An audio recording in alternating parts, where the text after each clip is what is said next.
Hi guys, it's Tough Mama, and as you can possibly tell, I'm back in my kitchen again. I've been taking a little bit of time away from baking just because I've been busy with other things. So I thought, well, I'll show you how to make the angel food cake, and then I'll also show you how to make the fudge frosting. And I will tell you that if you can make the fudge frosting, you can easily pour it right into a buttered plate, and then you have chocolate fudge. The first thing that I have to do is measure the flour and the powdered sugar and whisk them in a bowl together. Okay, so for the recipe, it calls for 1 1/4 cup powdered sugar or confectioner's sugar, which is the same thing. And then 3/4 cup plus 2 tablespoons of all-purpose flour. You can use cake flour, and if you're gonna use cake flour, then you would increase it to 1 cup of cake flour. Obviously I don't have this recipe memorized, so you will probably catch me looking at my iPad so I can refer back to the said recipe. But that's all that it is. It's just the flour and the confectioner sugar, powdered sugar, whichever you'd like to call it. Now, the next part is the part that is really important you do ahead of time. So it calls, like I said at the beginning, 10 to 12 egg whites. So you have to separate the eggs, but most importantly, the eggs have to be at room temperature. So I got my eggs out about an hour and a half ago before I started the video. And so I'm going to start doing the separation of the eggs. I know you can go to the grocery store and you can buy a carton of pre-done egg whites. I have never tried those before. So if you want to do that, more power to you, try it. I can't speak to how they work. But anyway, you could easily pour that in and be done with it. With these, and like when you make scrambled eggs or omelets or whatever, typically you crack all your eggs into one bowl, you whip them up, you do what you need to do. The suggestion here is to crack each egg, separate it, and then pour the white into a container that has all the other egg whites that you have done previously. So the reason that you want to separate them and then pour them into your container is because if you get any egg yolk in the egg whites, then they're ruined. You can't use them. What do I do with those egg yolks that you ask? Well, if I was a big egg eater, I could just scramble them and eat them myself. I'm not much of an egg eater, so what I'm going to do, and all of you who know me and have been following me know, as you can hear in the background, that I have dogs and I love them like crazy unless they interrupt my YouTube channel videos. But no, I do love them. I'm going to go ahead and cook some of them up, scramble them for the dogs, and then I'll probably give the rest of them over their dog food because the egg yolk is really good for dogs and it's safe for them to eat. When you scramble the eggs, you just add a little bit of water, scramble them, and you can also freeze the scrambled eggs. But anyway, and maybe I'll show you that later. I digress. So, quick little note, if you'd happen to forgotten to take your eggs out to get them room temperature, one little life hack that you could do is you could get warm water, not scalding hot boiling water, but warm, tepid water, and put your eggs in there and let them sit in there for about 15 to 20 minutes, and that would warm them up enough where they'd be considered room temperature. Okay, excuse me. Anyway, so I have my 3 containers. So just like any other time, you crack the egg, and this is the container I want all my egg whites to go into. This is going to be the one I crack the egg white into. This is going to be for my yolks. So my egg is cracked, and it's the first time I've ever done this on a video, so I really don't want to mess this up. So all you do is you kind of go back and forth, and I don't know if you can really see it. I'm trying to make it so you can see it, but you just go back and forth until you get just about all the egg white that you think you can. And then once you've done that, I'm going to put my egg yolk in there, and then I'm going to take the egg white and pour it into my big cup. Last time I did this, I figured out it took 13 eggs. But it really depends on the size of your eggs, and it depends on, you know, every once in a while you get a crazy egg that has like a double yolk and things get crazy.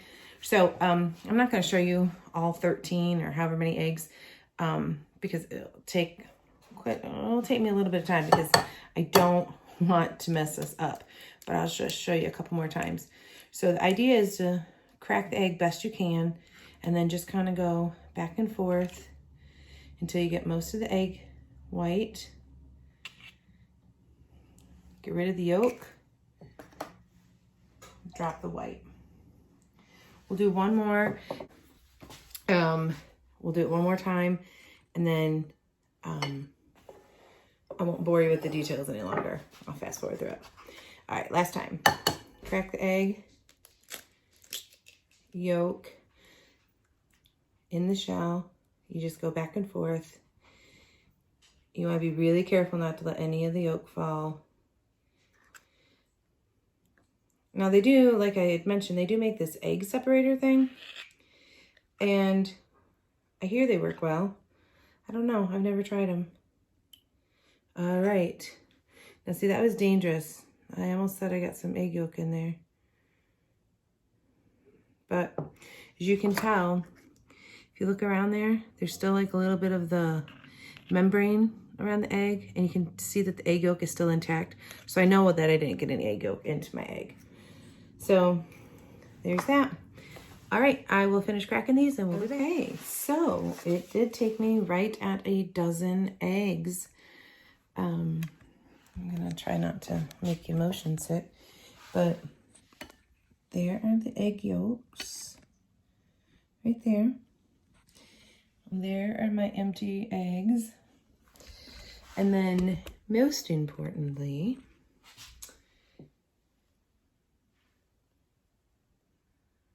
you know what? Looking at this right now, it's just under, I'm not liking it. It's just under 1.5. So I think I'm gonna go with one more just to be happy about it.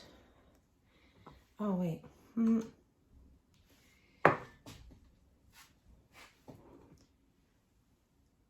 Yep. Whatever. Just want to double check. Thing to keep in mind, I just cut my head off. Thing to keep in mind when you're looking at a measuring cup, you want it to be eye level. You don't want to look at it from up above. And I think my angle was just bad looking at that because I thought I was done. But just like last time, it's taking 13 egg yolks. Excuse me, egg whites. I said egg yolks because I was dropping it in there. Okay, so I have my 13 egg yolks put aside for my doggies, and I have my 13 egg whites that I'm going to make with angel food cake. So once you've separated the eggs, then what you have to add to it is cream of tartar, and then you add your vanilla and salt. So I am going to start doing that, and what you need to do is you combine those things, and you want to mix them well. And when it's on high, which I'll film, but I'll probably turn the volume down. When it's on high, you beat in sugar, regular sugar, and the granulated sugar, so regular old sugar. You beat that in like a tablespoon or so at a time. Sorry, I'm reading my recipe right now. It says you add a tablespoon at a time, adding more only once the previous tablespoon has been dissolved. And that takes about 10 to 15 seconds. And then once you do that, you want to make sure that you beat it until stiff peaks form. And I'll show you what that looks like. The one most important thing that you don't do is that you don't scrape the sides of your bowl while you are doing this. Which for me is really hard because I'm always wanting to scrape stuff and make sure everything's down in there. So the sugar that I'll be adding to the egg whites and the vanilla and the salt and the cream of tartar is not the flour and egg that was from before. This is a different type of sugar. Okay, so what you see inside here are the egg whites, the vanilla, oh sorry, that's bad. Egg whites, the vanilla, cream of tartar, and salt. And then what I have set aside here is my cup of granulated sugar, and I'm supposed to add 1 tablespoon or so at a time. So I'm just going to do this over in case a little bit goes over. I'm going to crank it up. It says to mix on high. So I'm going to go to high speed here.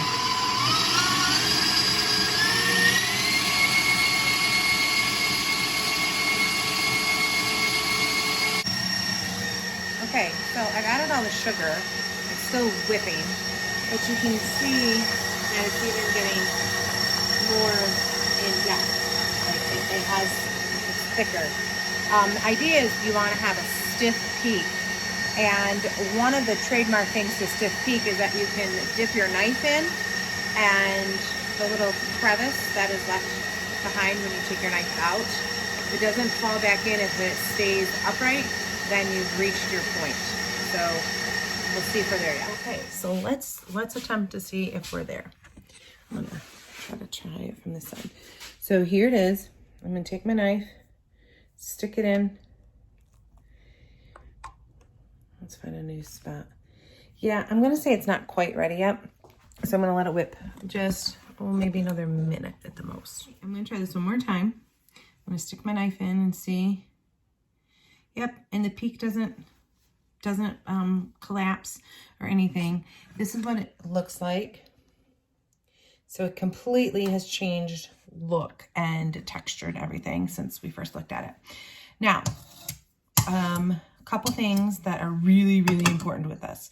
Number one, when you are doing the next couple of steps, you have to keep a couple things in mind.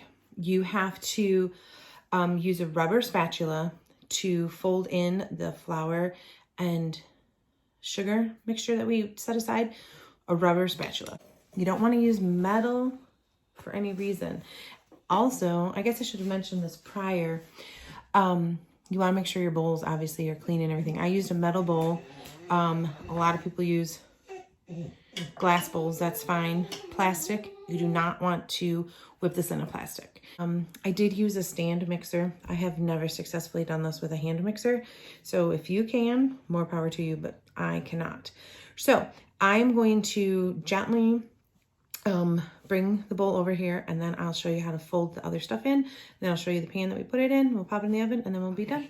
So one of my secret obsessions, well, it's not so secret, I like to bake, but I like to watch the baking shows that are on like Food Network and stuff like that. And I love like the spring baking championship or the holiday baking championship because I love Duff and Nancy and Lorraine, and they're just, I love them. But one of my guilty pleasures right now is Nailed It, because I watch those shows and I think, I could do that stuff because I think I'm a pretty good baker. By the way, this is just the paddle. I tried to clean it off the best I could. I think I'm a pretty good baker. And then I watch the same people who think they're pretty good bakers and they try to do those things. And I'm thinking, yeah, I probably would end up like some of those people and not so much Nailed It. So this is what the mixture looks like. Okay. And it has greatly grown in size. So you definitely want to have the biggest bowl that you can. So remember, we didn't scrape down any of the sides when we did this. So what you're going to do now is called folding in dry ingredients. And it literally just means to fold it in. So you pour a little bit in and you just fold the wet batter over the dry batter. And you can scrape the sides as you're doing this. Most importantly, you don't want to stir. You just want to fold, because if you stir, then you're going to make air pockets and everything, and it's just not going to be good. So it says about a half a cup at a time. I don't really measure it. I just kind of sprinkle it in there. And that may have been a little bit more than half. And then the idea is just, and here again, really need my cameraman. You just lift up the wet ingredient, lift up from the bottom, and get that dry mix in there. Now, I don't know enough about baking to answer a question that people might have out there. Well, why can't you just throw that stuff into the mixer? I think because one or two things would happen. You may start to over mix.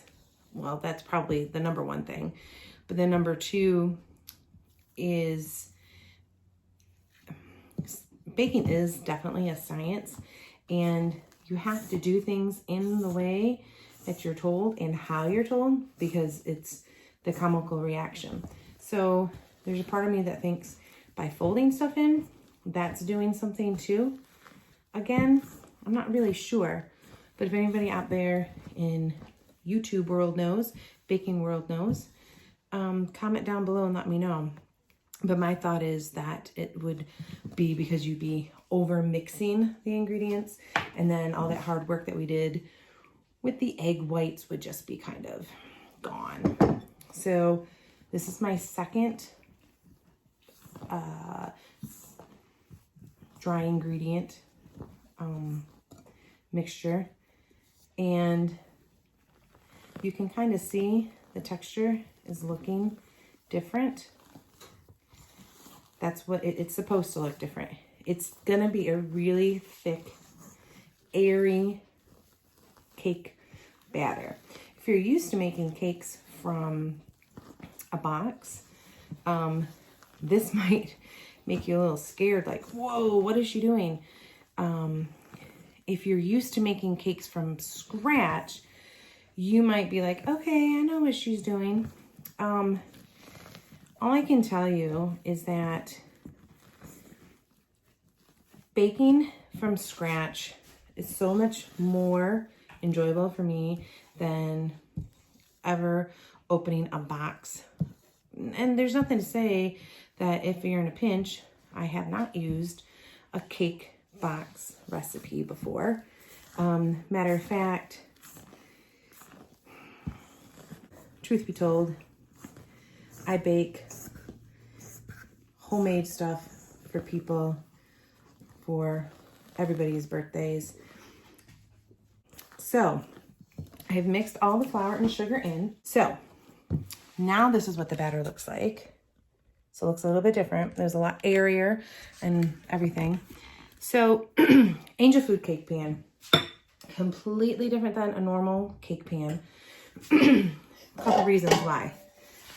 Don't judge me on how beat up my Angel Food cake pan is. It's just how it is. So Angel Food cake pan comes in two pieces, the outside and then the inside. And you just plop it in. You do not grease this pan. I'll say that one more time. You do not grease the pan. You want the cake to stick to the pan. So once you have your dough ready, batter, I should say, dough is really for cookies. Once you have your batter ready, I'm gonna double check one more time because I'm obsessive about that. What we're gonna do is I'm just gonna put it in here, and then I'll show you what that looks like, and I'll show you one little trick, and we'll pop it in the oven. Okay, so that's what it looks like in the pan. So it's relatively even. One thing I read is that you can take a knife and kind of cut through and make sure that there's no air pockets anywhere. So I'm just gonna kind of slice through it a little bit. Don't worry, it's not going to make the cake fall apart or anything. So what you're looking for when this cake comes to, when your timer goes off, you're like, ooh, is it ready? Because normally you put a toothpick in, and if it doesn't come out doughy, then you're like, oh, okay, it's ready. Excuse me a minute, I'm gonna put this in the oven. And you want your rack on the lowest rung possible.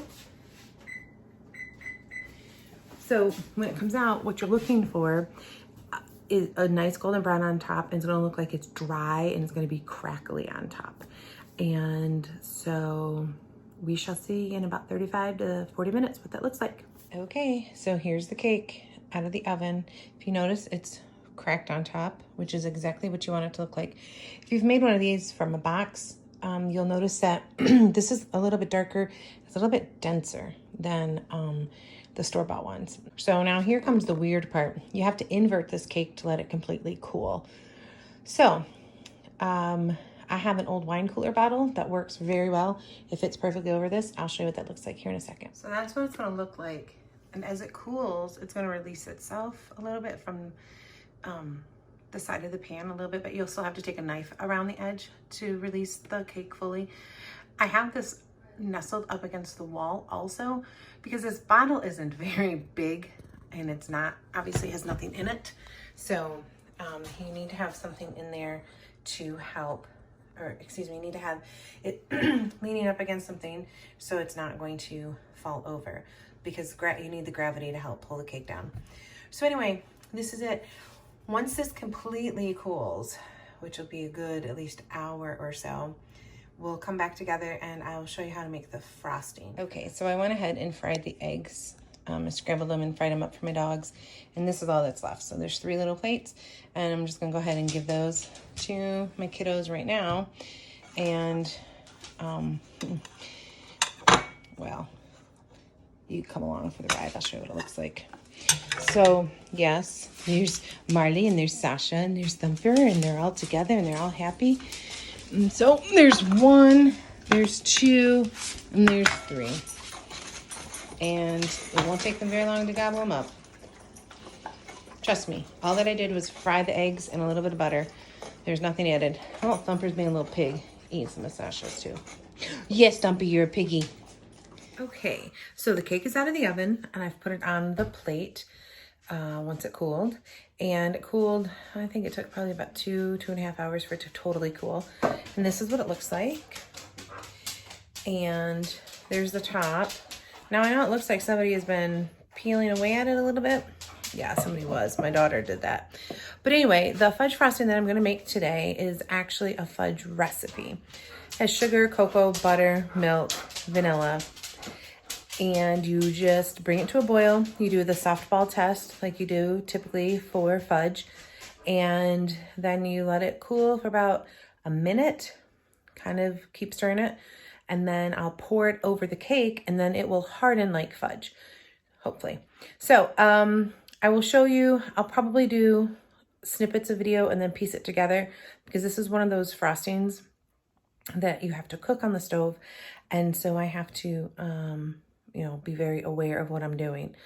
But stay tuned and we'll see what it looks like. All right, so everything is in the pan, and this is a cast iron frying pan, actually one that was passed down from my mom to me. And one day it'll be passed down to my daughter. This is what I make my fudge in every year. So in here is 2 cups of sugar, 1/2 cup of milk, a tablespoon of butter, and somewhere between 4 and 5 tablespoons of baking cocoa. You can use a little bit less. You can go on the 4 side. You can use a little bit more, go with the 5. I use about 4.5. I don't really closely measure it, but you know, I do the best I can. I always use a wooden spoon when I make my fudge, always. And I always use this burner, this frying pan, and typically what you do so it doesn't burn, you have it on medium to high heat, and you will just I keep stirring it and stirring it and stirring it until it comes to a boil. Then once it comes to a rolling boil, you want it to boil for 3 minutes. So I'll set my timer for 3 minutes and I'll keep stirring it then. And then after it's boiled for the 3 minutes, I'll do the softball test and I'll show you what that looks like. And if it's good to go, I'll pull it off the stove. I'll pour a little bit of vanilla in there, stir it.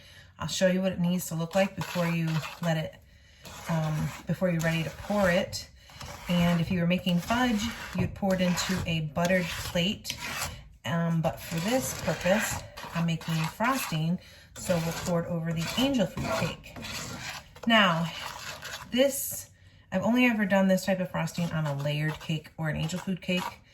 You might be able to try to do it with a cake in a pan or a rectangle cake or something. I definitely would take it out of the pan before you did anything though, because this isn't going to be one of those pretty decorated cakes. The frosting is it's going to be sort of like a drip cake, which was popular maybe a year or two ago.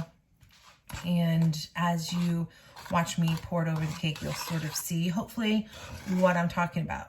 Now, the only difference with this and a layered cake, when I do it, is that obviously you'd have your first layer down, you'd pour a little bit of the fudge frosting, put the second layer on top, and then you'd pour the rest of it, and then you'd have that drip cake look. With this, it's just one cake, and it has a hole in the center. And last time I did this, it got a lot of frosting in the center. So, I mean a lot. So, I'm toying around with the idea, I still haven't made up my mind yet, toying around with the idea of blocking the center and not allowing it. And you'll see what I mean, like as I'm pouring it, maybe try not to allow much to go in there.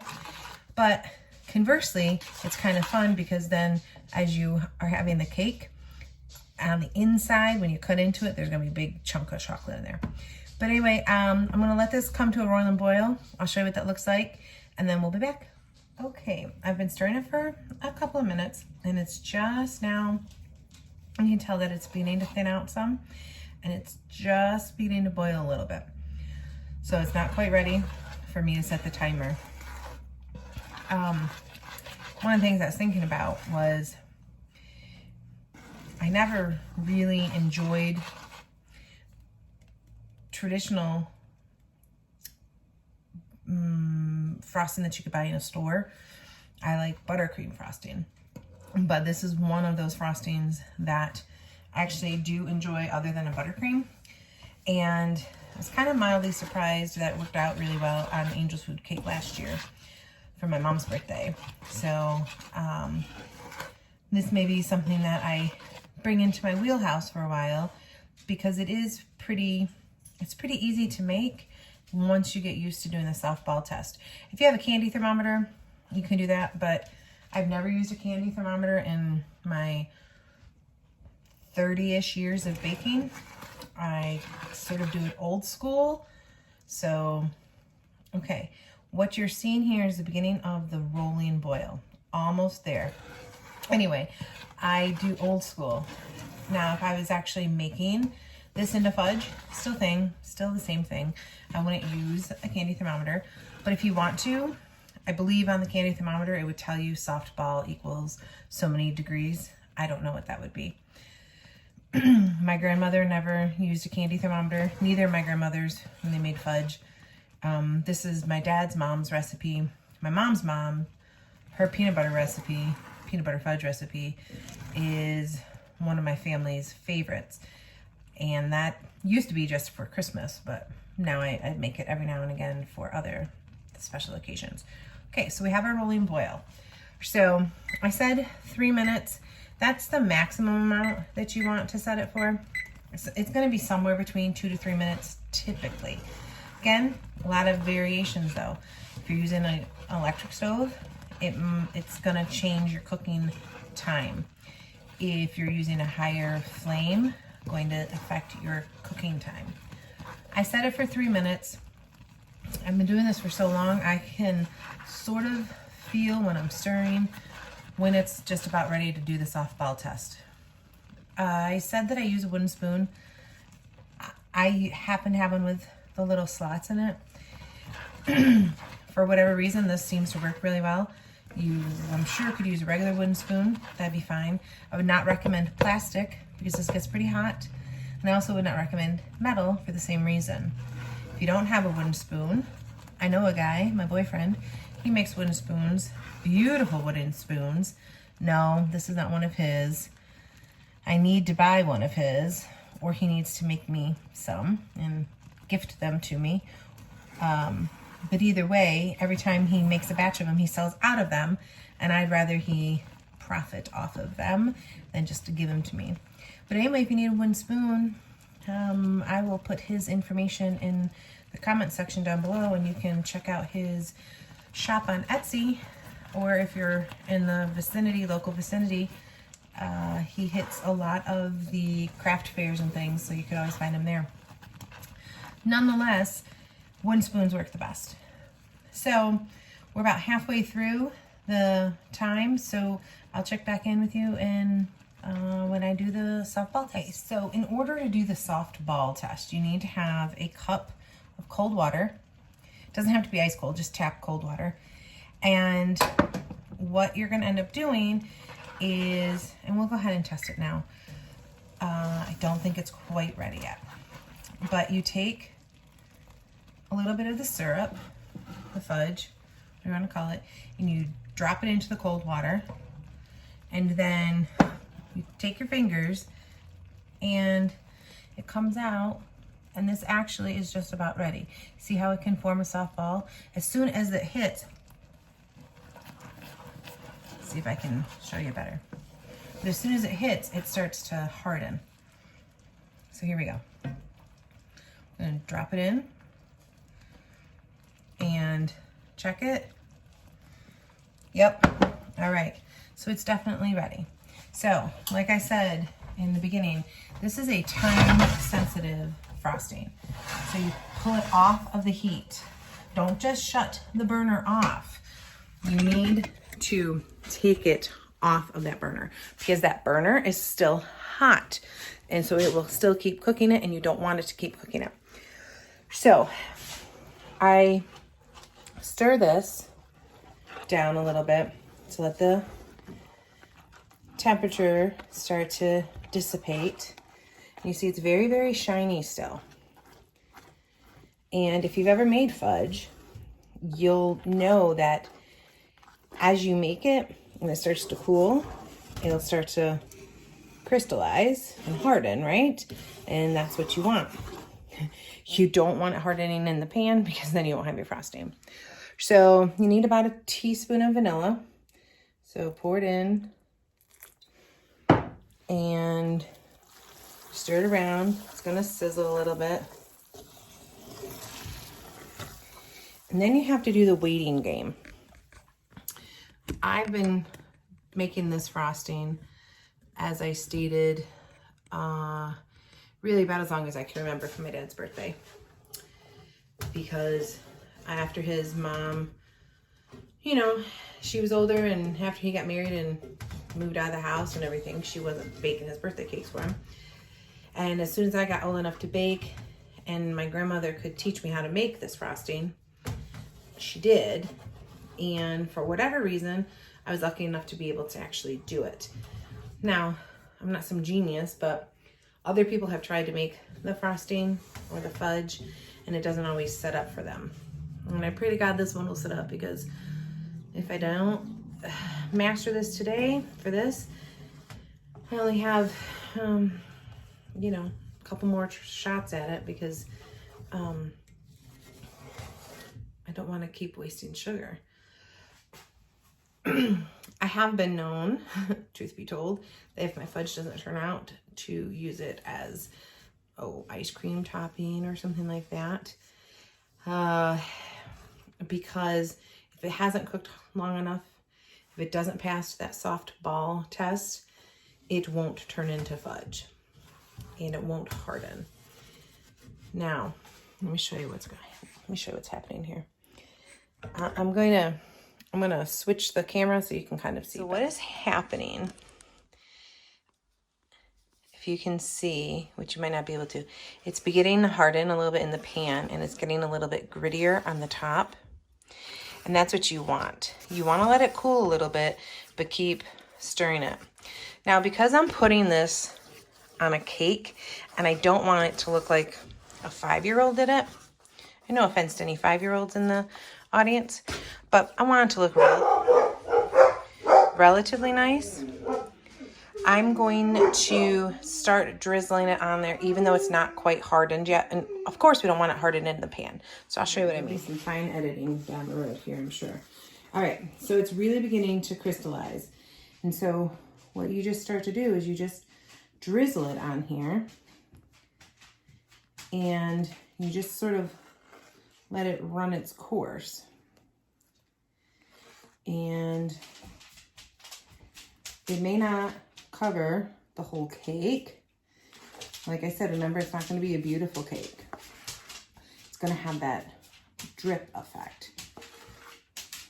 And what I'm trying to do is not let the center get full of fudge, but I'm also trying not to let it harden in my pan. So you kind of have to work quickly. And I apologize that my pan is getting in the way here. And what's going to happen, and you probably can already see it on the screen, is that it's already hardening on the cake. And if this was a layered cake, there'd be so much more like inside of it. So I wouldn't have extra. But because I have extra, whoa,